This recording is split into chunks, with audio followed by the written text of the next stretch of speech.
you probably wouldn't have been friends. You probably wouldn't have gotten along anyway. But now because she's in your brother's life, then she's inevitably part of your life, and you have to try and make it work. And again, it comes down to how much do you see them in your daily life? How much space do they take up in your life? And I think the solution would be accordingly. If you see them every single week and may have a huge impact on your life, then the solution would have to be bigger. You would have to have like conversations about it and really come up with solutions and think together what you can do and really work on the dynamics. Whereas if you only see them once in a while and they don't really impact your daily life, Yeah. so the solution's gonna just be fine. We're gonna agree to disagree. We're gonna agree that we just don't fit. We're not a good match, and we're just gonna be cordial when we're around each other, and that's fine. We don't have to have conversations. We don't have to interact too much. We just have to be polite to each other, and that's fine. So again, it's just like this scale of like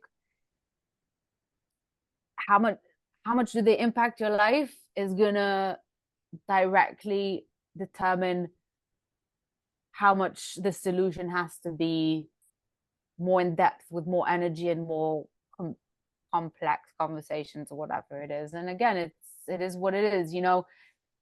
Thank God I love my my in-laws and my brothers-in-law and things like that. But Mm.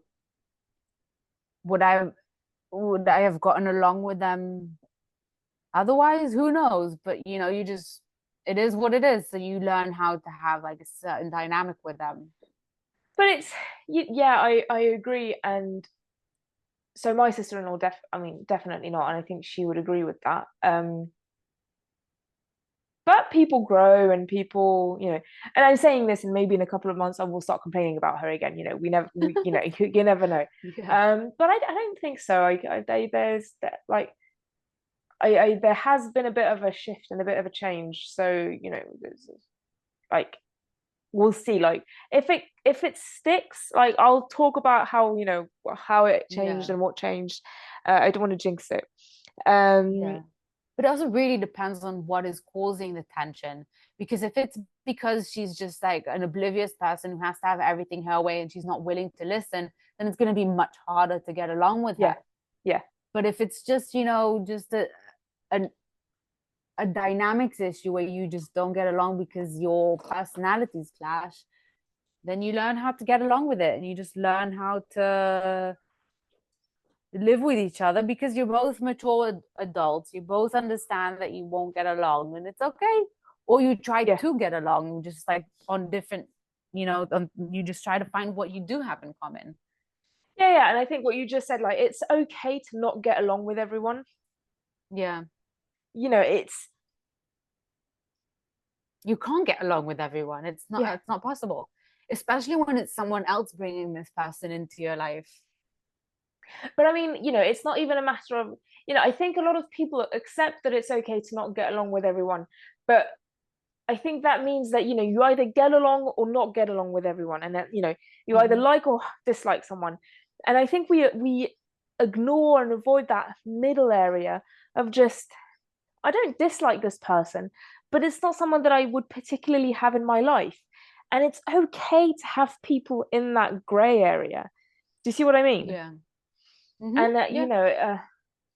of just, I mean, oh, yeah, I probably have loads of examples of these people of just, I'll, it's not even that I'll tolerate it that they're in my life. I'm in a theatre group, and a lot of people, not a lot of people, but some of the people in my theatre group, it's just like, yeah, I don't actively dislike them, but I don't, I'm not a particular fan of them, and I want to avoid having them in my life. And I think that's the thing that people are most uncomfortable with. Because if you Mm-hmm. dislike someone, then it's clear, I don't like, their political views, or, they said something offensive once, or, he cheated on my best friend, or whatever. Like, you can dislike someone and have a clear reason, but that gray area of just, I don't dislike them, but I don't particularly like them or feel good around them. And it's that gray zone that people feel uncomfortable with. And I think that's the zone that people need to work on, of just, make it okay to just not care. because Yeah. disliking is caring. Yeah. And it's hard to let go of that control of saying, I'm just not in control of the situation. They're in my life because someone else brought them into my life and I have no choice about it. Or it's just someone that, it's hard to get rid of or whatever it is. And to say it's okay, it's fine, it is what it is. And to not have to, it's hard for us to not be able to dictate everything, or to not be in charge all the time, and to not have the final say, whatever it is, and to let go of ourselves, to give space to another person, or you know I don't know, it's just a matter of being able to, again, this episode ties a lot back to the previous To the episode, previous where it's one, like yeah, just yeah, learning how to let go, and saying it is what it is, and it's just like, it's fine, whatever, yeah, you yeah, know. And it's interesting because it's a funny thought to have someone as close as your brother to you, and to have someone that you love who loves someone else that you don't love, that you don't yeah, get along with. So it's yeah, interesting when someone that you get along with very well gets along with someone that you would never get along with. yeah, Although my little sister and I always joke that if my older sister wasn't our sister, she would never be our friend. She would be like, she just wouldn't want anything to do with us, even though we all get along very well, thank God. But it's just a funny thing that yeah, yeah. yeah. Anyway, I'm getting all over the place. I'm digressing. Yeah, yeah, it's interesting, what you accept from family that you wouldn't necessarily accept from other people. It goes back to my, Yeah. my uncle, but some of the things that my uncle says or does, I would not accept from anybody else. Like he can be like Yeah. really harsh and have these really like, ignorantly racist kind of comments. But because he's my uncle, and because like I know that he's never gonna act in a certain way, and he's my godfather and my mother's brother, and my cousin's father, and it's just all these things, you just kind of Yeah. accept it because you don't want to create bad dynamics around the dinner table. And I'm not one of, this is my Britishness coming out, I'm not one to go for conflict. I'm kind of just let things pass type of thing. And this is that, it was just I could choose to argue with him at the dinner table, or when the whole family is there. Is it worth it? Yeah. What's and so yeah. But funnily enough, if I was talking to, JT got very, very friendly with our new neighbors, and I'm kind of piggybacking onto that. And she was telling us about, okay, hold on. So she was eating with some people who were like in a relationship. He had children and she didn't. So she's a stepmother. So this, not my neighbor, but the person she was having dinner with is a stepmother. And she was having these very, very negative thoughts and like ideas about it, and being very kind of just, yeah, toxic, and things like saying things like, I would never accept having his kids around when he's not, and I don't want to spend any time with them, and if I can avoid them I will, like they're not my responsibility, blah blah blah. Whereas I mean, I'm absolutely not like that at all. Like Julia pops into our thing, and like she's not here, she's not with us with this weekend, but we have trouble recording episodes when she's around. Like she comes knocking, Yeah. and I love spending time with her. She's a child being a And child. being a child, exactly. And so anyway, and if I had been in that situation where I heard somebody saying these really toxic negative things about children, I would have spoken up. Yeah. But if it's, interestingly enough, I don't speak up when it's my uncle saying these really negative, toxic things. And would I have said something if it was about step parents? I don't know. We'll see. But what Yeah, you're I happy think, to. yeah. Well, I really think it depends on the topic itself and how close to home it hits, and Yeah, also how much you think it's worth opening up this topic or this conversation or this quote unquote argument. Because with your uncle, you already know it's not worth it. You already yeah, know it's He's not going to want to hear it, and you just don't want to create tension within the family and start this whole family feud or whatever it is.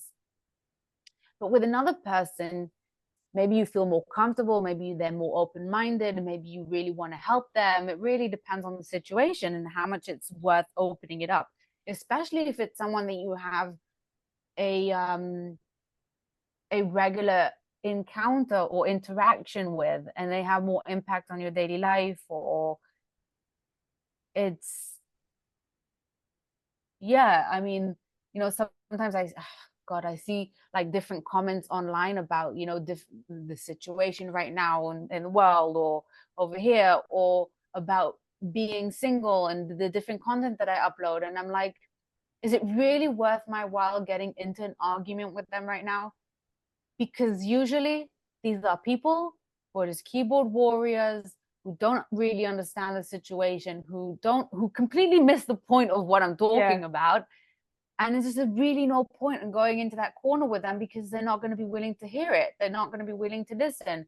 So it's a waste of your time and your energy. And a lot of times it's like just a laughing emoji is enough with these people, because what are you going to do? It doesn't matter how much you try to explain it to them or how much you try to say, yeah, but it's not like that. It's A, B, C, D, whatever it is. They're not in from one out from one ear and out from the and other. out the other. Yeah. They just don't want to hear it.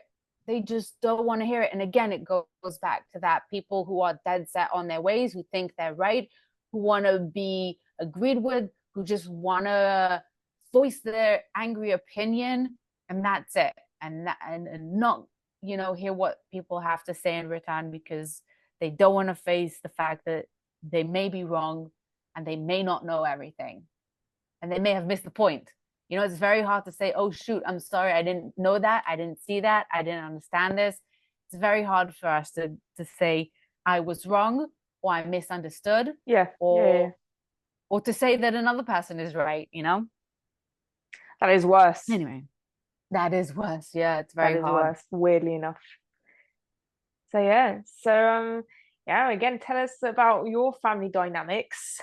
Yes, is there someone in your family or in your partner's family that you don't get along with, and how do you cope with it?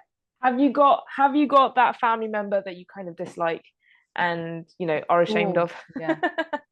Or was there someone in your family who also is like, has this thing about them behavior, or their opinions that you disagree with, but you just let it go and not try to combat it's not worth anyway it.